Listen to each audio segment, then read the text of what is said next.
In the heart of Rome, beneath the gilded domes and shadowed corridors of the Vatican, a quiet storm brews. Pope Francis, the revolutionary shepherd of 1.3 billion Catholics, was 88 years old, battling frail health and a legacy of bold change. As his reign nears its twilight, the world watches with bated breath. Who will rise to wear the ring of the fisherman? The College of Cardinals, Princes of the Church, holds the key to this sacred succession. But this is no mere election.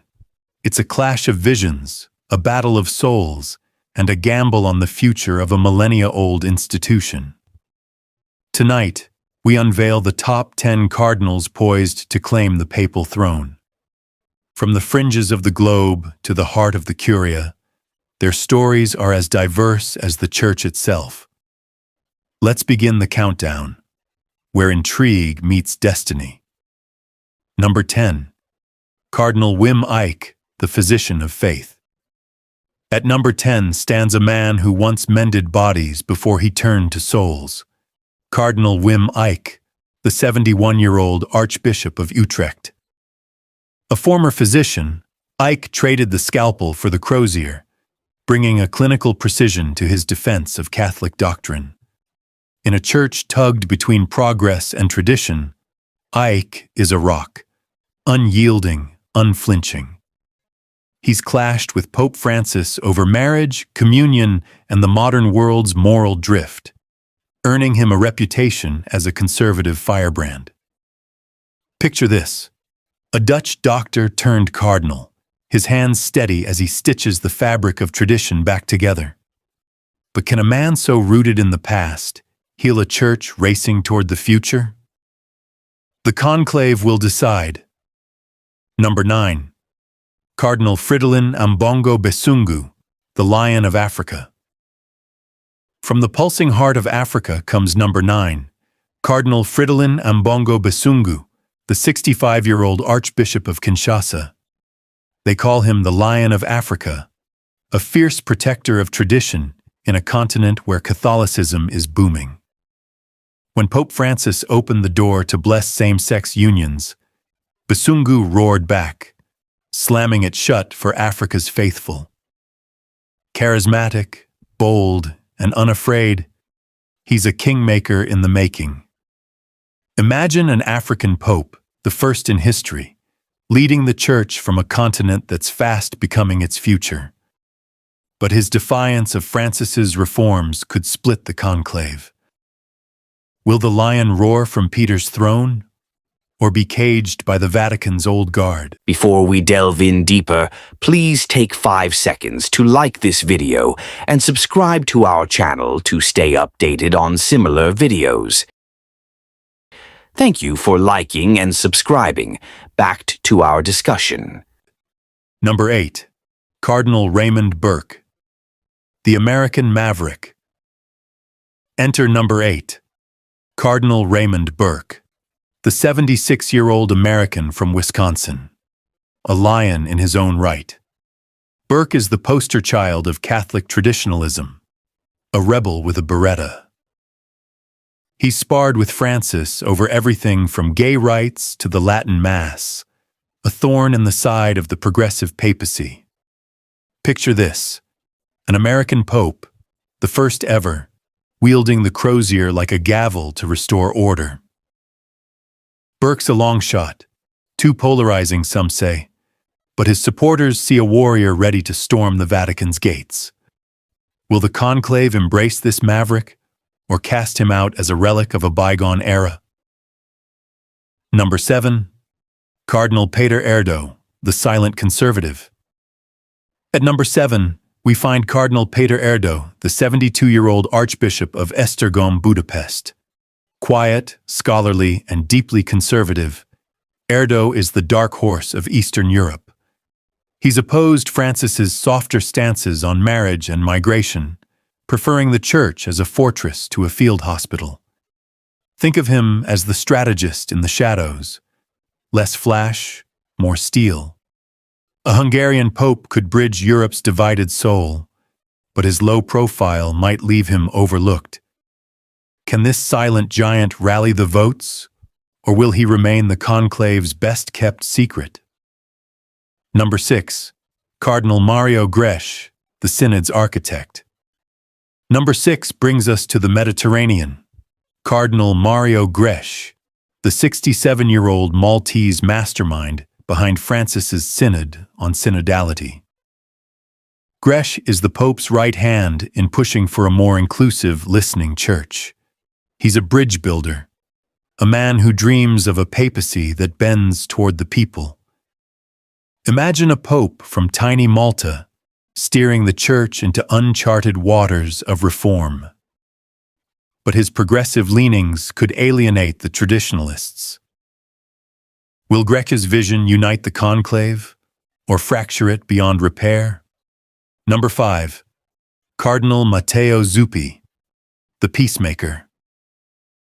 Halfway up our list, at number 5, stands Cardinal Matteo Zuppi, the 69-year-old Archbishop of Bologna. Known as the Peacemaker, Zuppi's brokered ceasefires in war zones and championed Francis's gospel of mercy. He's a progressive with a heart. Think Francis 2.0, but with Italian flair. Picture him on St. Peter's balcony, a unifier in a divided world. Yet his diplomacy might lack the edge to win a fierce conclave. Can this gentle warrior claim the throne, or will the Church demand a sterner hand? Number 4. Cardinal Robert Sarah, the voice of tradition. Number 4 rises from the dust of Africa. Cardinal Robert Sarah, the Guinean titan of tradition. Born in a village with no electricity, Sarah's journey to the Scarlet Robes is a saga of grit and grace. He's a mystic warrior. His books on silence and faith bestsellers among conservatives, his voice a clarion call against the modern world's noise. Picture this: an African pope, not of reform but of roots, turning the church back to its ancient rites, Latin Mass, strict doctrine unbowed by secular tides. Sarah's clashed with Francis, decrying his openness to gay unions as a betrayal of God's law. In 2019, he wrote, "The West dies of indifference. The Church must not follow." At 78, he's old for a papabile, his health a whisper of doubt.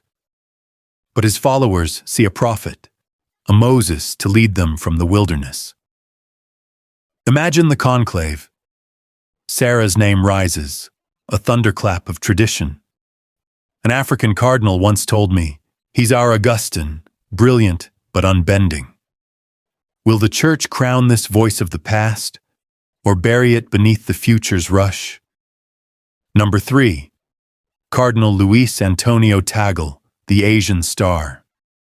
At number 3, the spotlight blazes on Cardinal Luis Antonio Tagle, the Filipino phenom they call the Asian Francis.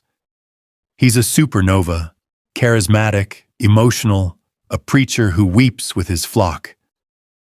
Born in Manila, Tagle's a theologian with a common touch, once biking through barrios to serve the poor.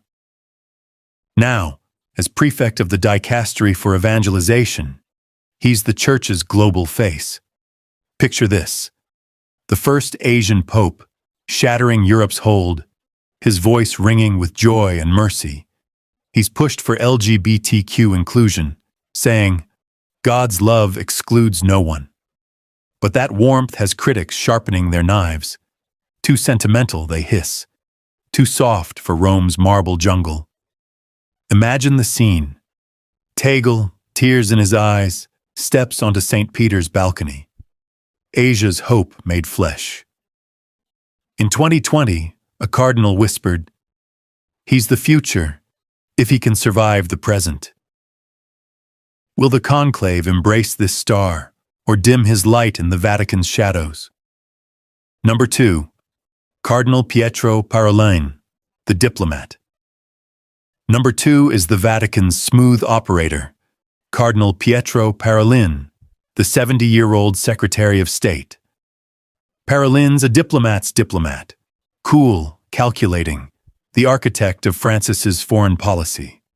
He's brokered deals with China, thawed ties with Cuba, and kept the church afloat in a stormy world. Picture this: a pope of poise, steadying the helm with a velvet glove and an iron will. Italian-born, he's the Curia's golden boy, a moderate who straddles reform and tradition. But some say he's too safe, a technocrat lacking the fire to inspire. In 2018, he faced backlash over the China deal. Too cozy with Beijing, critics cried. Imagine the conclave. Parolin's name floats up, a whisper of stability. A Vatican insider told me he's the compromise everyone can live with. Will the cardinals choose this quiet power, or demand a louder soul? Number 1. Cardinal Christoph Schönborn, the theologian king.